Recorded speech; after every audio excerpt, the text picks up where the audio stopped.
E aí, pessoal, tudo bem? Eu vim compartilhar com vocês aqui uma coisa que eu adorei ter descoberto. E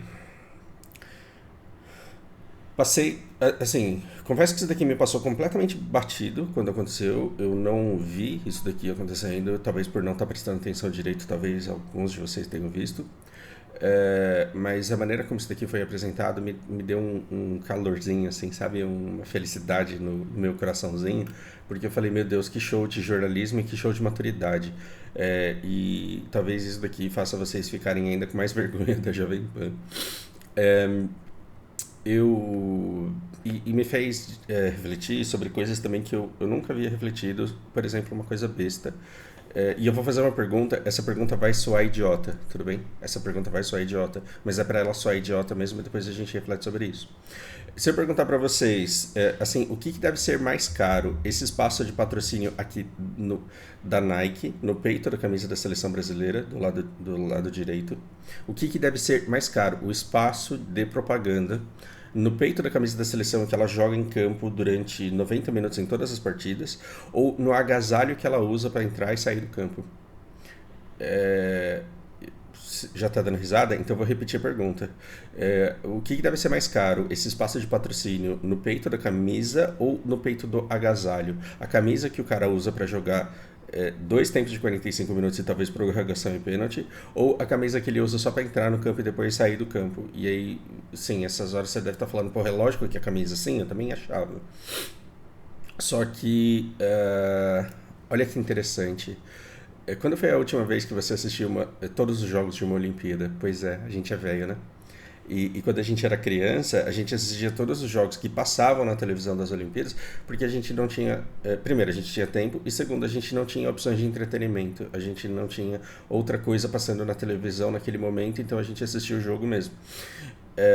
Hoje em dia, a nossa vida é tão caótica e a gente tem tantas opções de entretenimento que, a não ser que você seja apaixonado pelo esporte, você não para só porque está passando, só porque está acontecendo.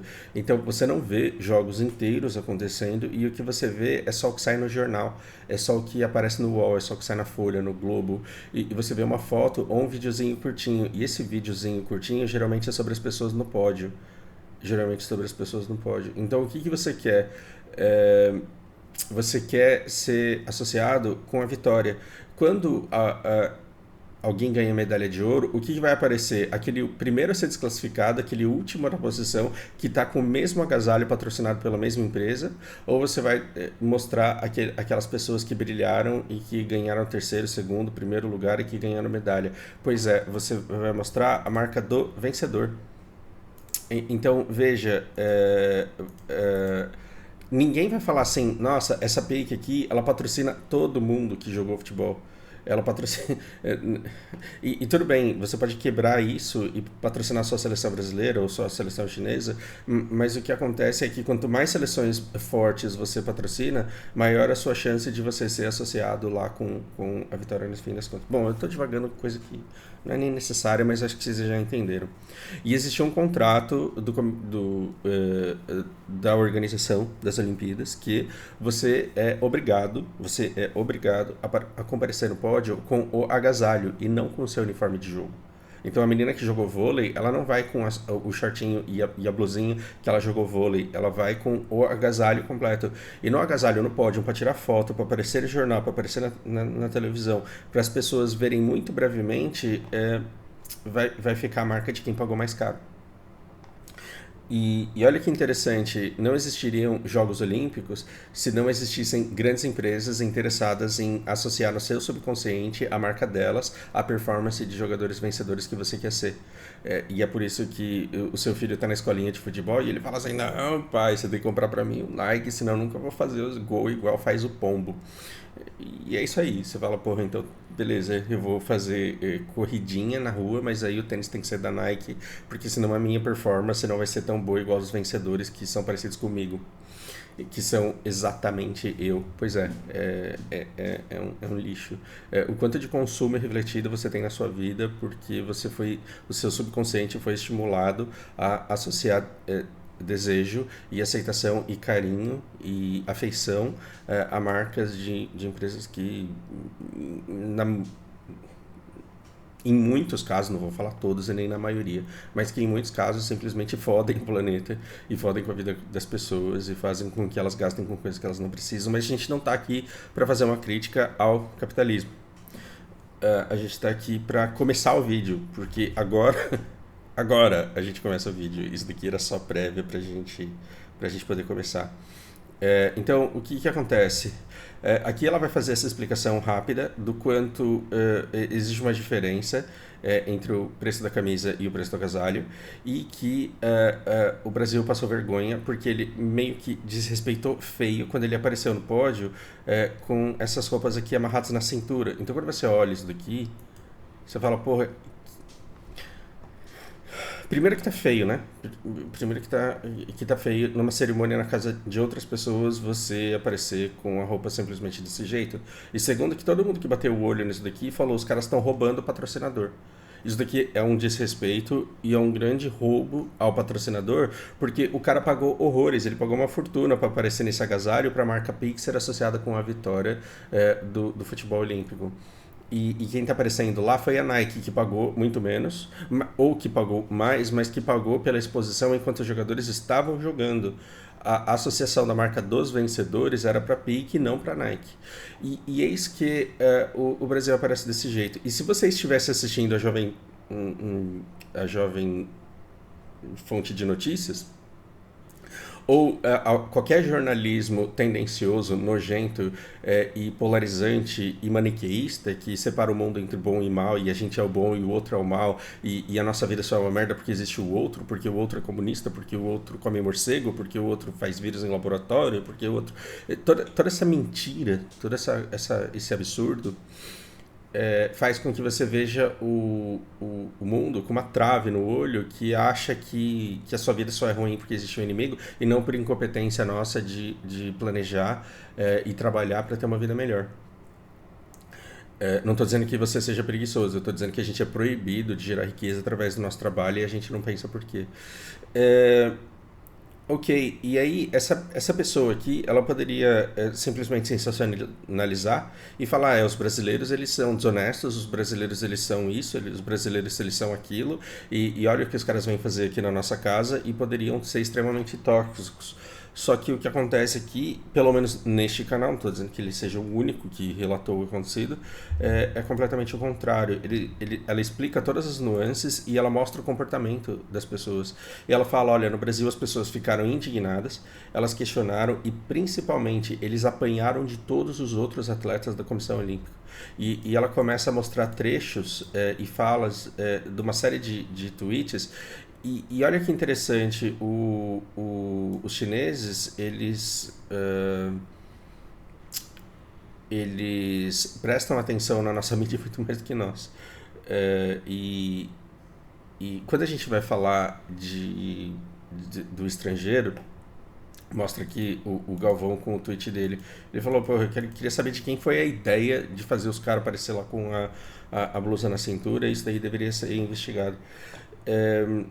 Quando a gente vai estudar o estrangeiro, a gente tem o nosso viés e a gente gosta de escutar gente que confirma o nosso viés. Então, você vai assistir gente falando que os Estados Unidos é o protetor do mundo e que a China é a grande ameaça e que a China é um bando de gente que passa fome e que come cachorro.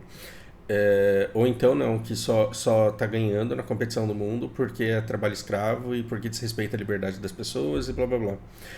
E o cara tá falando aqui, olha, todos os outros atletas eles criticaram muito porque pegou muito mal para todo o Brasil o comportamento que só o futebol teve. E muita gente pediu desculpa para a China por esse grande desrespeito. E aí, ademais, o que acontece?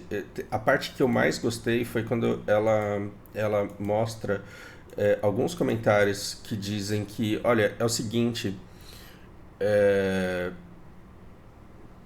isso daqui, né?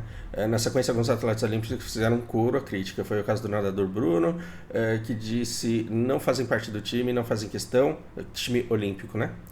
A mensagem foi clara, a galera do futebol não faz parte do time olímpico e não fazem questão, também estão completamente desconexos e alienados às consequências que isso pode gerar a inúmeros atletas que não são milionários como eles. Cara, esse comentário aqui dispensa a leitura de todos os outros porque ele sintetiza muito como os atletas que não são do futebol se sentiram, porque o cara que tá lá, o cara que está nadando, ele sabe que ele não tem apoio. Ele sabe que o futebol é uma das coisas que alavanca a coisa. Ele sabe que é muito difícil você conseguir um patrocínio, porque esse patrocínio ele tem uma chance muito pequena de exposição na natação, por exemplo. Então, logicamente, obviamente, ele vai ser menor.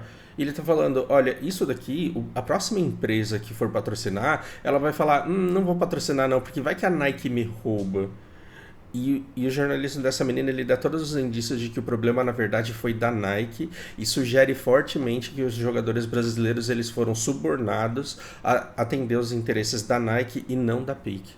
Porque agora você coloca na cabeça de um jogador de 17 anos, ambicioso, ganancioso e fragilizado perante a empresas que não têm princípios, não têm caráter e não têm vergonha nenhuma na cara. Se o cara chega pra você e fala, escuta, você tá na China.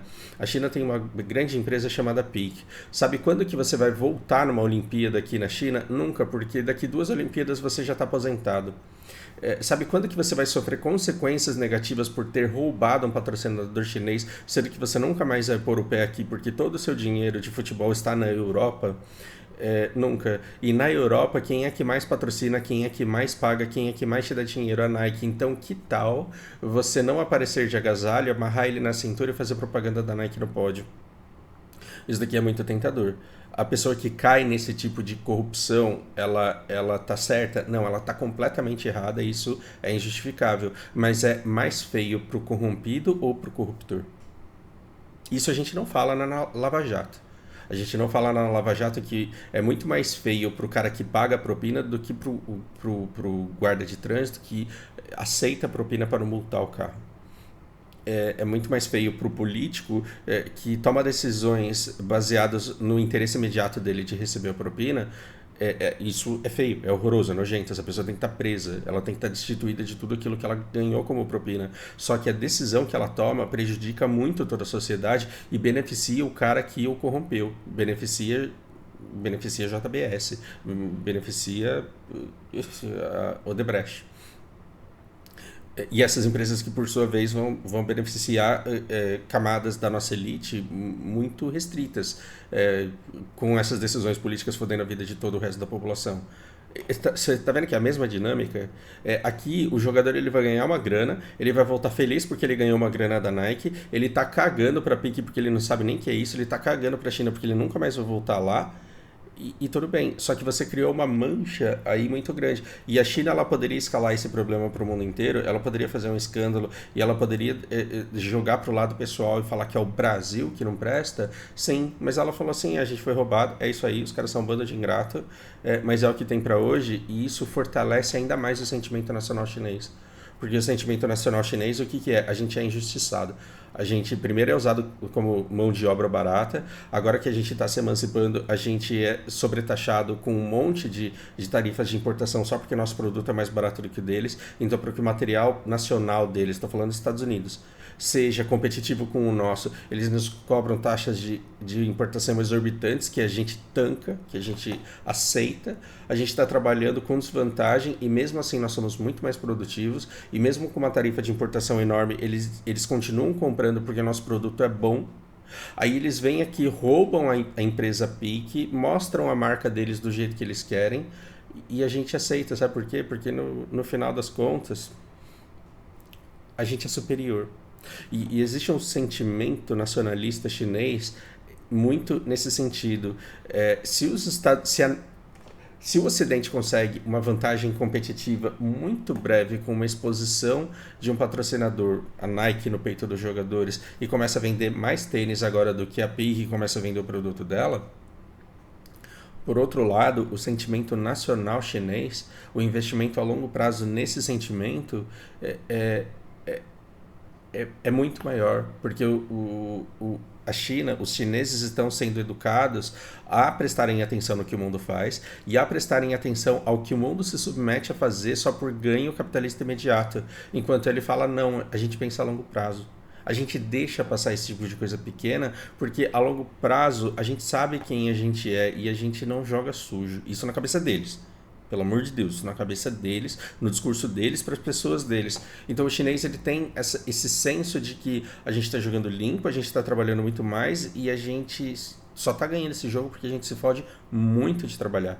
E a gente se fode muito de trabalhar justamente porque eles jogam sujo. E para ganhar deles, a gente tem que ser mais eficiente, mais esforçado e ter um resultado muito melhor. Aí a minha pergunta é, como que você compete com um povo que se comporta desse jeito, que pensa desse jeito e que trabalha desse jeito? Pois é, nós já perdemos. Já perdemos. Então, o que eu estou fazendo aqui com vocês é mostrar que, independente do que o governo possa ser, porque nosso governo também é nojento, os civis, eles são gente como eu e você. É gente que está querendo trabalhar, pagar os boletos e viver uma vida tranquila, cercada das pessoas que amam. Eu estou querendo humanizar essas pessoas e eu estou querendo que você olhe para eles e fale, caramba, tem gente que está vivendo a vida de maneira extremamente mais eficiente, mais planejada e mais frutífera do que eu. Porque se você fizer 50% do que os chineses fazem no dia a dia para conseguir sobreviver minimamente com dignidade, aqui você vai ver isso dar frutos e você vai virar classe média rentista em poucos anos.